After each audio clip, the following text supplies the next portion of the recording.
श्री स्वामी समर्थ। बाळा, नेहमीप्रमाणे आजही मी तुझ्याशी सुसंवाद साधायला आलो आहे। मी तुला तुझं यश हे कसं तुझ्या आसपास आहे हे सांगणार आहे। तुला सांगण्यात येणारे तुझ्या या स्वामींचे प्रत्येक सुसंवाद हे खूप मोलाचे असतात। बाळा, एकेकाळी स्वामी विवेकानंद आपल्या पाळीव श्वानसह आश्रमाच्या आसपास फिरत होते। अचानक त्यांच्या समोर येऊन एक युवक थांबला। त्या युवकाच्या चेहऱ्यावर एका प्रकारची निराशा स्पष्टपणे दिसत होती।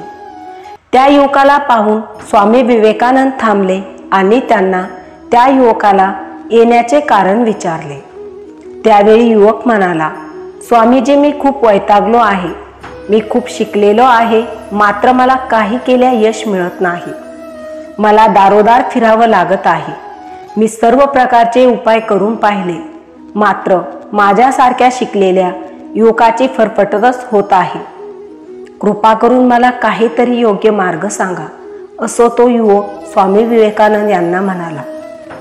स्वामी विवेकानंद यांनी क्षणाचीही वाट न पाहता त्याला सांगितलं, बाळा, माझ्या या श्वानाला थोडा वेळ फिरवून आण। तो युवक थबकला, त्याला काहीच समजेना। मी स्वामी विवेकानंद यांना माझी व्यथा सांगितली, तर त्यावर त्यांनी काही मार्ग सांगण्याऐवजी मला उलट त्यांच्या कुत्र्याला फिरवून आणायला सांगितले।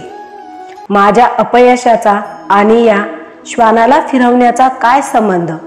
असे एक ना एक प्रश्न त्या युवकाच्या मनात घोळू लागले। मात्र स्वामी विवेकानंद यांची आज्ञा मानून तो युवक त्या श्वानाला घेऊन गेला। जवळपास 1.5 तास तो युवक त्या श्वानाला घेऊन परत आला।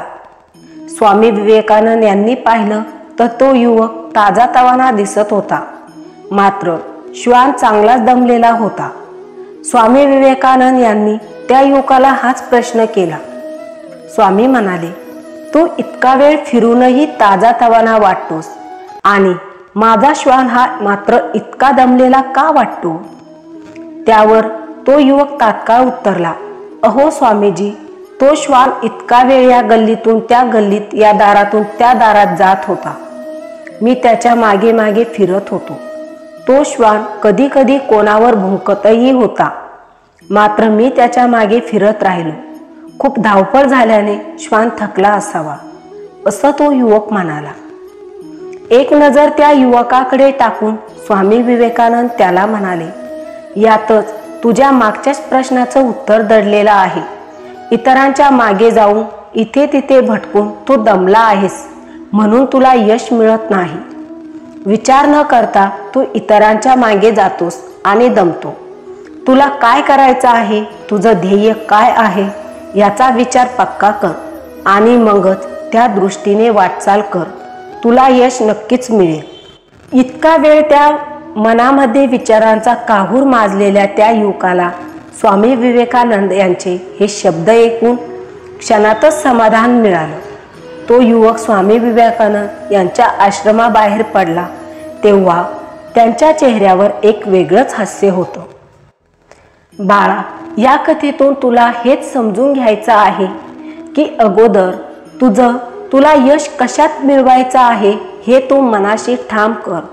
उगाच इकडे तिकडे कामाच्या शोधात फरफटू नको।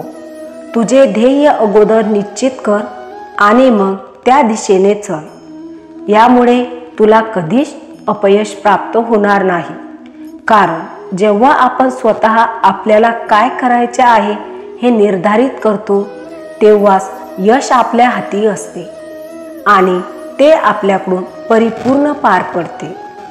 बाळा, आजचा हा अगदी छोटासा संदेश तुझ्यासाठीच मला द्यायचा होता। श्री स्वामी समर्थ।